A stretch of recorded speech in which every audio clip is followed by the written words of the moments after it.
New York City police are now adjusting security plans ahead of the New Year's Eve celebration that draws every year hundreds of thousands of people to Times Square. The move comes after that attempted suicide bombing in the subway system right near Times Square.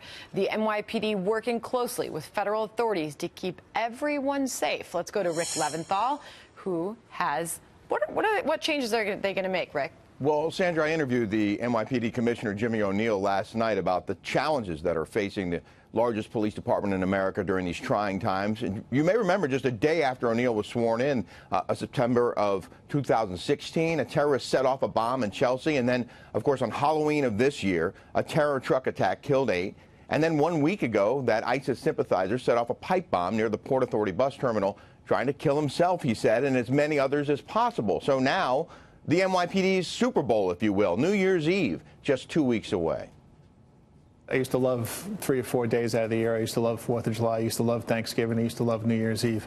I still like them, but I want to get through them. But I know the commitment of there's going to be thousands of NYPD officers, not just in Times Square, but all around the city. And the work doesn't start that afternoon. We've been working on this since January 2nd of 2017. Are you more worried this year than years past? Of course I'm concerned, because we have to pay attention to what goes on, not just in the city, but we have to go pay attention to what goes on around the world.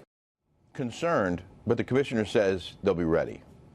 Sandra? All right, and Rick, what specific changes can we expect to see on that popular night that happens in Times Square every year? Well, remember that the NYPD has to adapt to the evolving threat environment. So that means installing barricades and deploying sand-filled trucks as blockers because of vehicle-borne attacks, and putting more snipers and counter-sniper teams on rooftops because of the mass shooting in Las Vegas earlier this year. And then they have to deploy specially trained officers with radiation and chemical detectors and canines to sniff out possible explosives. But now, New York Senator Chuck Schumer says there should be new bomb detectors that are being tested by the TSA in other cities, including Los Angeles, deployed here in New York as well. Thank God we haven't had a suicide bomber in the New York City subways who's maimed and hurt a lot of people. But it's only a matter of time before ISIS tries again.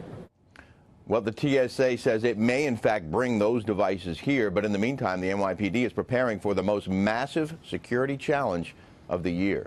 Rick, real quick, do you think this is going to stop people from going out at all? No, I think you're going to see a big crowd in Times Square like you do every single year. But you will also see more security than you have in years past. All right, well, we hope they head out there. Rick, thank you. Sure.